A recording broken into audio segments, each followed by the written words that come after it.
तो दोस्तों आज तारीख हो गई है 28 दिसंबर की, साथ ही में दिन है बुधवार का, वहीं हिंदी तारीख है शुक्ला षष्ठी और महीना चल रहा है पौष का। तो आइए बिना देर किए फटाफट से जानते हैं आज की ताजा खबरें और मुख्य समाचार। दोस्तों आज के मुख्य समाचार में चार्जर को लेकर एक बड़ी खबर आ रही है, तो देखें ये खबर अपनी स्क्रीन पर। अलग अलग चार्जर का झंझट होगा खत्म। भारत सरकार ने USB Type-C चार्जिंग पोर्ट के लिए जारी किया क्वालिटी स्टैंडर्ड। जानकारी के मुताबिक भारत सरकार मोबाइल और वेरिएबल इलेक्ट्रॉनिक डिवाइस के लिए 2 कॉमन चार्जिंग पोर्ट पेश करने की योजना बना रही है। बताया गया इनमें से एक मोबाइल, स्मार्टफोन, टैबलेट के लिए USB Type-C पोर्ट होगा, वहीं दूसरा वेरिएबल इलेक्ट्रॉनिक डिवाइसेस के लिए एक कॉमन पोर्ट होगा। इसी कड़ी में भारतीय मानक ब्यूरो ने USB Type-C चार्जिंग पोर्ट और चार्जर बनाने के लिए क्वालिटी स्टैंडर्ड जारी कर दिए हैं। आसान शब्दों में कहें तो आने वाले दिनों में किसी भी डिवाइस के लिए 2 तरह के ही चार्जर आएंगे, खास करके मोबाइल, स्मार्टफोन या टैबलेट में। जैसा कि अभी आपने जाना, मोबाइल, स्मार्टफोन या टैबलेट चाहे किसी भी कंपनी का हो, उसमें चार्जिंग करने का पोर्ट C टाइप ही होगा। वहीं मोबाइल, स्मार्टफोन और टैबलेट के अलावा जो दूसरे इलेक्ट्रॉनिक डिवाइस होते हैं, उन सब में भी एक कॉमन तरह का ही पोर्ट यूज किया जाएगा। इसका सबसे बड़ा फायदा ये होगा कि एक फोन का चार्जर किसी दूसरे फोन के लिए इस्तेमाल हो सकेगा। साथ ही ये जो फिलहाल ताजा जानकारी आई है, इससे ये भी पता चला है कि भारतीय मानक ब्यूरो ने USB Type-C चार्जर बनाने के लिए क्वालिटी स्टैंडर्ड जारी कर दिए हैं। आसान शब्दों में कहें तो इस चार्जर को बनाते समय किन किन बातों का ध्यान रखना होगा, वो सभी नियम जारी कर दिए गए हैं। वहीं दोस्तों अगली बड़ी खबर आ रही है बैंक ऑफ बड़ौदा में FD की ब्याज दरें बढ़ने को लेकर। जानकारी के मुताबिक बैंक ऑफ बड़ौदा ने अपनी रिटेल फिक्स डिपॉजिट पर मिलने वाले ब्याज में बढ़ोतरी की है। जानकारी के मुताबिक बैंक ने सीनियर सिटीजन के लिए FD पे दिए जाने वाली ब्याज दरों में 65 बेसिस पॉइंट तक का इजाफा किया है। बताया गया FD की नई ब्याज दरें 26 दिसंबर से ही लागू हो गई हैं। बताया गया जो भी FDयां 2 करोड़ से कम की होंगी, ये ब्याज की बढ़ी हुई बढ़ोतरी सभी पे लागू होगी। आसान शब्दों में कहें तो अब बैंक ऑफ बड़ौदा में ज्यादा से ज्यादा FD पर 7.55% का ब्याज मिल सकेगा। बाकी अब ज्यादा जानकारी के लिए बैंक ऑफ बड़ौदा के नजदीकी ब्रांच जा सकते हैं या आप कस्टमर केयर से भी बात करके देख सकते हैं। वहीं दोस्तों अगली बड़ी खबर आ रही है PM मोदी के भाई को लेकर। जानकारी के मुताबिक प्रधानमंत्री नरेंद्र मोदी के भाई प्रहलाद मोदी की मर्सिडीज कार का अभी हाल ही में बीते मंगलवार को कर्नाटक में एक्सीडेंट हो गया। बताया गया इस हादसे में प्रहलाद मोदी के पोते का पैर फ्रैक्चर हो गया है। वहीं प्रहलाद मोदी समेत परिवार के 4 लोग घायल हुए हैं। जानकारी के मुताबिक अब सभी को इलाज के लिए मैसूर के GS अस्पताल में भर्ती कराया गया है। जानकारी के मुताबिक ये हादसा मैसूर के पास मंगलवार दोपहर 2 बजे हुआ। असल में प्रहलाद मोदी अपनी पत्नी, बेटे और बहू व पोते के साथ बांदीपुर जा रहे थे। इसी दौरान उनकी मर्सिडीज कार एक रोड डिवाइडर से टकरा गई। साथ ही बताया गया हादसे में मर्सिडीज कार बुरी तरह से डैमेज हो गई है। वहीं दोस्तों अगली बड़ी खबर आ रही है E-स्पोर्ट्स को लेकर। जानकारी के मुताबिक केंद्र यानी कि भारत सरकार ने अभी हाल ही में बीते मंगलवार को E-स्पोर्ट्स को आधिकारिक मान्यता दे दी है। साथ ही इसे देश की प्रमुख खेल विधाओं में शामिल किया है। बताया गया राष्ट्रपति द्रौपदी मुर्मू ने संविधान की धारा 77 के प्रावधान 3 में मिले अधिकारों का प्रयोग करके E-स्पोर्ट्स से संबंधित नियमों में बदलाव किया है। साथ ही उन्होंने सूचना प्रौद्योगिकी और इलेक्ट्रॉनिक्स और खेल मंत्रालय से भी E-स्पोर्ट्स को बहु खेल आयोजन में शामिल करने के लिए भी कहा है। साथ ही उन्होंने सूचना प्रौद्योगिकी और इलेक्ट्रॉनिक्स और खेल मंत्रालय से E-स्पोर्ट्स को बहु खेल आयोजनों में शामिल करने के लिए भी कहा है। दोस्तों वैसे आप नहीं जानते हैं तो आपको बता दें, E-स्पोर्ट्स का फुल फॉर्म इलेक्ट्रॉनिक स्पोर्ट्स होता है, यानी कि इलेक्ट्रॉनिक खेल। असल में E-स्पोर्ट्स में इलेक्ट्रॉनिक खेलों को गिना जाता है। एक तरह से हम इसे डिजिटल गेम भी कह सकते हैं। जैसा कि हमने आपको बताया, E-स्पोर्ट्स इलेक्ट्रॉनिक गेम होता है जिसमें लोग एक दूसरे से कंपटीशन करते हैं। जो मोबाइल या कंप्यूटर में मल्टीप्लेयर गेम होते हैं, तो गेमों में जो प्लेयर बहुत ज्यादा एक्सपर्ट होते हैं, वो आपस में एक दूसरे से कंपटीशन करते हैं। आसान शब्दों में कहें तो इस आयोजन में 2 प्लेयर आमने सामने बैठते हैं और गेम खेलते हुए कंपटीशन करते हैं। अब वो गेम टेकन 3 या टेकन 7 जैसा हो सकता है या फिर PUBG जैसा भी हो सकता है। वहीं दोस्तों अगली बड़ी खबर आ रही है कोरोना के नेजल वैक्सीन को लेकर। जानकारी के मुताबिक कोरोना की पहली नेजल वैक्सीन को मंजूरी देने के 4 दिन के बाद भारत सरकार ने इसकी कीमत भी तय कर दी है। बताया गया भारत बायोटेक की ये वैक्सीन सरकारी अस्पतालों में 325 रुपए में लगवाई जा सकेगी। वहीं प्राइवेट अस्पतालों में इसके लिए 800 रुपए चुकाने होंगे। जानकारी के मुताबिक ये वैक्सीन जनवरी के आखिरी हफ्ते से उपलब्ध हो जाएगी। दोस्तों वैसे आप नहीं जानते हैं तो आपको बता दें, इस नेजल वैक्सीन को कोरोना वैक्सीन के बूस्टर डोज यानी कि तीसरी खुराक के तौर पे दी जाएगी। दोस्तों वैसे आप नहीं जानते हैं तो आपको बता दें, इस वैक्सीन को इंजेक्शन के जरिए नहीं बल्कि नाक के जरिए दी जाएगी। आसान शब्दों में कहें तो इस नेजल वैक्सीन में इंजेक्शन का इस्तेमाल नहीं होगा। दोस्तों कोरोना को लेकर एक और बड़ी खबर आ रही है। देखिए अपनी स्क्रीन पर, कोरोना पर चीनी दवाइयां हुई बेअसर। झेंजियांग में केवल एक दिन में मिले हैं 10 लाख केस। जी हां, कोरोना के मामले बढ़ने के बाद चीन ने बीते 24 दिसंबर को अपने बॉर्डर को सील करना शुरू कर दिया था, लेकिन अब सरकार ने 8 जनवरी से बॉर्डर खोलने का फैसला किया है। वहीं अब ताजा जानकारी के मुताबिक चीन के झेजियांग इलाके में कोरोना बड़ी तेजी से फैल रहा है। जानकारी के मुताबिक यहाँ पर अभी हाल ही में केवल एक दिन में 10 लाख कोरोना के नए मरीज मिले हैं। वहीं अब दूसरी ओर जापान ने चीन से आने वाले यात्रियों के लिए कोरोना टेस्ट अनिवार्य कर दिया है। साथ ही चीन को लेकर एक और खबर आई है जिसमें ये बताया गया है कि चीन ने ये फैसला किया है कि वो कोरोना से निपटने के लिए फाइजर के कोविड ड्रग का इस्तेमाल शुरू करेगा। तो दोस्तों आइए जानते हैं इसी कोरोना की कड़ी में कि बीते रोज लगभग 24 घंटे में अपने देश में कोरोना के कितने नए मरीज मिले और कितने लोगों की जान गई और कितने लोग कोरोना से ठीक हुए। तो भारत सरकार के अपने पोर्टल यानी कि MyGov.in के मुताबिक बीते रोज लगभग 24 घंटे में देश भर में 156 नए मरीज मिले हैं कोरोना वायरस के। वहीं इसी दौरान 163 लोग ठीक हुए हैं कोरोना वायरस से। और ये लगातार दूसरे दिन अच्छी खबर आ रही है कि बीते रोज लगभग 24 घंटे में कोरोना के कारण एक भी व्यक्ति की जान नहीं गई है। अगर बात की जाए एक्टिव केसेस की, तो अभी अपने देश में एक्टिव केसों की संख्या 3421 है। आसान शब्दों में कहें तो अभी देश भर में 3421 मरीज हैं कोरोना वायरस के, जिनका इलाज चल रहा है। वहीं दोस्तों अगली बड़ी खबर आ रही है राहुल गांधी को लेकर।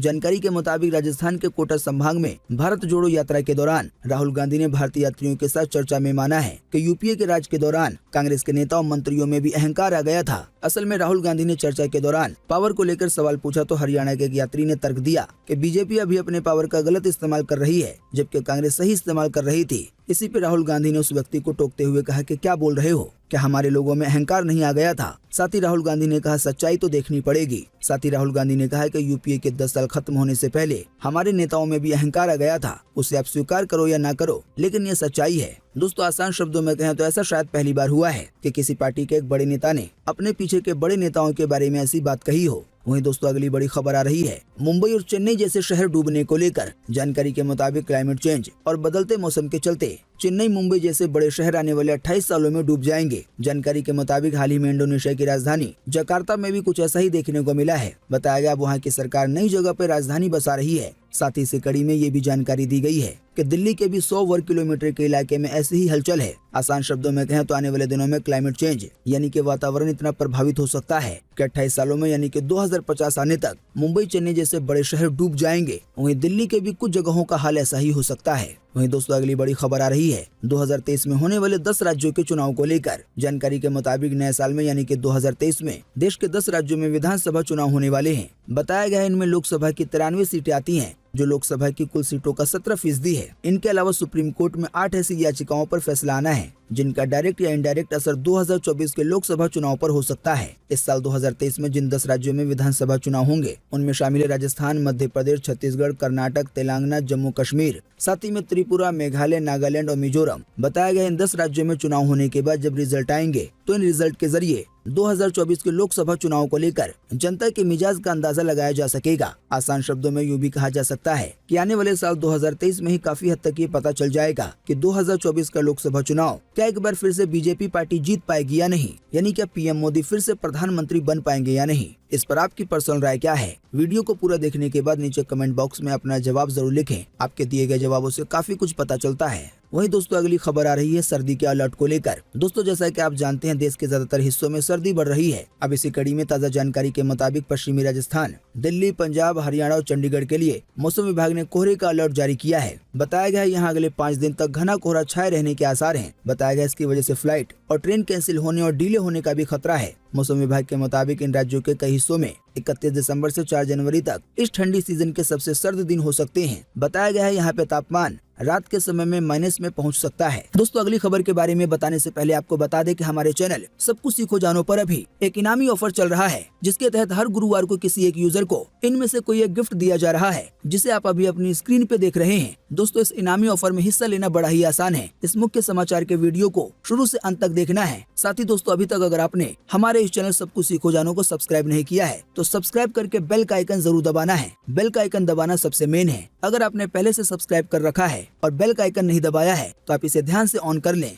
वहीं दूसरा काम है इसी वीडियो को लाइक और शेयर करना। तो जो भी यूजर इन कामों को करेंगे तो इन्हीं में से किसी एक विनर को हर गुरुवार को इनमें से कोई एक गिफ्ट दिया जाएगा। आसान शब्दों में कहें तो हर गुरुवार को एक नए विनर का ऐलान किया जाएगा। आइए दोस्तों अगली खबर में जानते हैं कि आज 28 दिसंबर 2022 को पूरे देश में कैसा रहेगा मौसम का हाल बारिश को लेकर। तो मौसम विभाग के मुताबिक अगले 24 घंटे के दौरान जम्मू कश्मीर, गिलगित बल्टिस्तान, मुजफ्फराबाद, साथ ही में लद्दाख के ऊंचाई वाले इलाकों में हल्की बर्फबारी हो सकती है। साथ ही बताया गया दक्षिण भारत के अधिकांश हिस्सों में अभी जो बारिश हो रही है वो थमने की संभावना है। आसान शब्दों में कहें तो आज 28 दिसंबर को देश के केवल इक्का दुक्का हिस्से छोड़कर पूरे देश में ही मौसम सूखा बने रहने की संभावना है। वहीं अगर बात की जाए अगर शीतलहर की तो मौसम विभाग के मुताबिक अगले 24 घंटे के दौरान पंजाब, हरियाणा, दिल्ली, उत्तरी राजस्थान, साथ ही में हिमाचल प्रदेश और उत्तराखंड के कुछ हिस्सों में शीतलहर चलने की संभावना है, तो यहाँ के लोगों को ठंड से बच के रहना चाहिए। वहीं दोस्तों अगली बड़ी खबर आ रही है BSNL को लेकर। जानकारी के मुताबिक भारत संचार निगम लिमिटेड यानी कि BSNL को लेकर कई तरह की खबरें मार्केट में चल रही हैं। कुछ रिपोर्ट्स में तो यहाँ तक दावा किया जा रहा है कि सरकारी टेलीकॉम कंपनी BSNL की बिक्री होने जा रही है। साथ ही कुछ ऐसी भी खबरें सामने आ रही हैं जिसमें ये बताया जा रहा है BSNL के बिक जाने की वजह से इसके जो सिम कार्ड है वो 24 घंटे में बंद हो जाएंगे। हालांकि दोस्तों आपको बता दें ये खबर पूरी तरह से झूठी है। सरकार का एक अपना ही डिपार्टमेंट है PIB फैक्ट चेक के नाम से, जो कि इस तरह की झूठी खबरों की पड़ताल करता रहता है। तो PIB ने इस खबर की भी जांच पड़ताल की है। जांच पड़ताल करने के बाद ये पाया गया है कि ये खबर जो BSNL को लेकर मार्केट में फैल रही है वो पूरी तरह से झूठ है। आसान शब्दों में कहें तो BSNL का सिम कार्ड बंद होने वाला नहीं है। बाकी दोस्तों आप ज्यादा जानकारी के लिए BSNL के कस्टमर केयर से बात कर सकते हैं। वहीं दोस्तों अगली बड़ी खबर आ रही है ऑनलाइन गेमिंग को लेकर। जानकारी के मुताबिक ऑनलाइन गेमिंग उद्योग अब केंद्रीय इलेक्ट्रॉनिक्स एवं सूचना प्रौद्योगिकी मंत्रालय के दायरे में आएगा। बताया गया ऑनलाइन गेमिंग को लेकर स्पष्टता और शिकायतों के निवारण के लिए IT मंत्रालय को नोडल मंत्रालय नियुक्त किया गया है। वहीं युवा मामलों एवं खेल मंत्रालय के अंतर्गत आने वाले खेल विभाग को स्पोर्ट्स के लिए सभी योजनाएं के लिए नोडल मंत्रालय नियुक्त किया गया है। आसान शब्दों में कहें तो जो ऑनलाइन गेमिंग उद्योग है यानी कि ऑनलाइन गेमिंग से जुड़े काम केंद्रीय इलेक्ट्रॉनिक्स एवं सूचना प्रौद्योगिकी मंत्रालय के दायरे में आएंगे। आसान शब्दों में यूं भी कहा जा सकता है कि ऑनलाइन गेमिंग को लेकर जो भी नियम होंगे, जो भी कानून होंगे, उन सभी को अब यही मंत्रालय डिसाइड करेगा।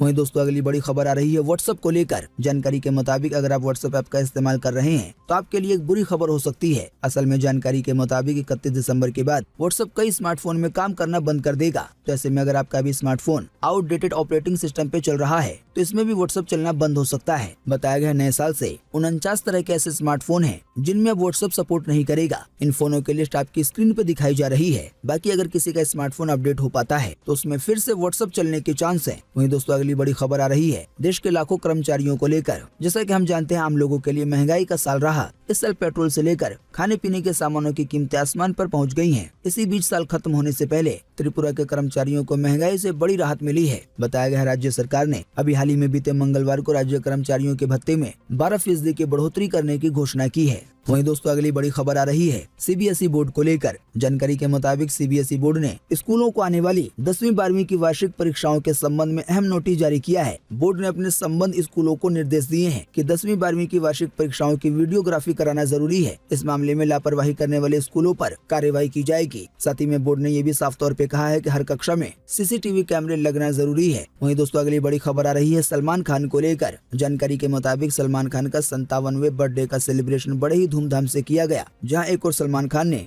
अभी हाल ही में बीते 26 दिसंबर की शाम दोस्तों फिल्म इंडस्ट्री के लोगों के लिए पार्टी रखी, तो वहीं दूसरी ओर बर्थडे वाले दिन फैंस का सैलाब गैलेक्सी अपार्टमेंट के बाहर उमड़ पड़ा। सलमान खान की एक झलक पाने के लिए देश के कोने कोने से फैंस की भारी भीड़ सलमान के घर के बाहर जमा हो गई। बताया गया इतनी बड़ी भीड़ को कंट्रोल करने में पुलिस को भी खासी मशक्कत करनी पड़ी। वहीं दोस्तों अगली बड़ी खबर आ रही है वंदे भारत ट्रेन को लेकर। जानकारी के मुताबिक मध्य प्रदेश की पहली वंदे भारत एक्सप्रेस ट्रेन इंदौर से जनवरी के महीने में शुरू होने की संभावना है। जानकारी के मुताबिक इंदौर से जयपुर और इंदौर जबलपुर के लिए ट्रेन को चलाने का प्रस्ताव है। ऐसा अनुमान लगाया जा रहा है कि प्रधानमंत्री नरेंद्र मोदी अपने इंदौर दौरे पर ट्रेन के शुरू होने की तारीख का ऐलान कर सकते हैं। साथ ही जानकारी के मुताबिक रेलवे अधिकारियों का कहना है कि हमारी तरफ से तैयारी लगभग पूरी तरह से कर ली गई है। आसान शब्दों में कहें तो आने वाले दिनों में जल्द ही जयपुर और जबलपुर रूट पर वंदे भारत ट्रेन दौड़ सकती है। वहीं दोस्तों अगली बड़ी खबर आ रही है यूपी के मदरसों को लेकर। जानकारी के मुताबिक उत्तर प्रदेश में मदरसा बोर्ड ने साल 2023 के लिए छुट्टी का कैलेंडर जारी कर दिया है। जानकारी के मुताबिक जिस पे मौलानाओं ने एतराज जताया है। मौलानाओं का आरोप है कि रमजान से ईद तक छुट्टी को सरकार ने कम कर दिया है। जानकारी के मुताबिक यूपी में मदरसा बोर्ड ने जो छुट्टियों का नया कैलेंडर जारी किया है उसमें वार्षिक अवकाश को घटाकर 36 कर दिया गया है। वहीं दोस्तों अगली बड़ी खबर आ रही है कर्नाटक और महाराष्ट्र के बॉर्डर को लेकर।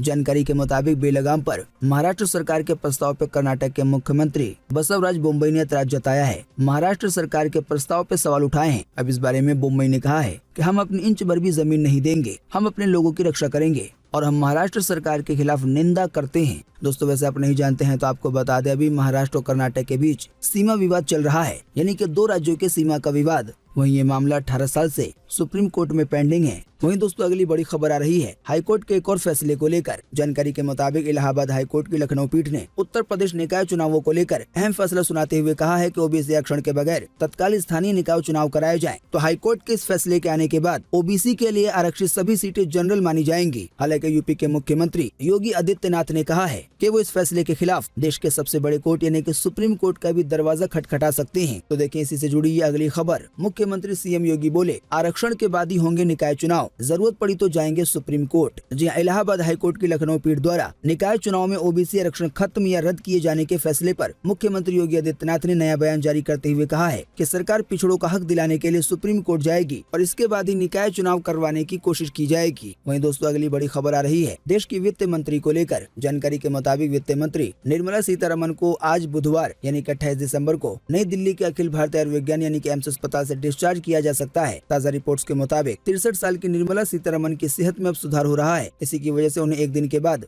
दिल्ली के एम्स अस्पताल से आज छुट्टी मिल जाएगी। वैसे आप नहीं जानते हैं तो आपको बता दें, अभी हाल ही में वायरल फीवर के चलते वित्त मंत्री निर्मला सीतारमण एम्स अस्पताल में एडमिट हुई थी। वहीं दोस्तों अगली बड़ी खबर आ रही है राजस्थान को लेकर। जानकारी के मुताबिक राजस्थान में सरकार बुजुर्गों को 2000 रूपए से लेकर 10,000 रूपए तक महीने की पेंशन दे सकती है। बताया गया आंध्र प्रदेश की तर्ज पर बजट में ये घोषणा हो सकती है। वैसे आपको बता दें, इस खबर से जुड़ी थोड़ी सी जानकारी हमने आपको बीते रोज के मुख्य समाचार में भी दी थी, लेकिन फिलहाल ये जो ताज़ा जानकारी आई है जिसमें ये बताया गया है कि राजस्थान में जो सरकारी कर्मचारी काम नहीं करेंगे तो उनकी नौकरी ही छीन ली जाएगी। दोस्तों आप भी इसी वीडियो के नीचे कमेंट बॉक्स में कमेंट करके बताएं कि जो भी सरकारी कर्मचारी हैं अगर वो काम नहीं करते हैं या सही से काम नहीं करते हैं थोड़ा बड़ा होने के बाद, तो क्या ऐसे कर्मचारियों को नौकरी से हटा देना चाहिए या नहीं।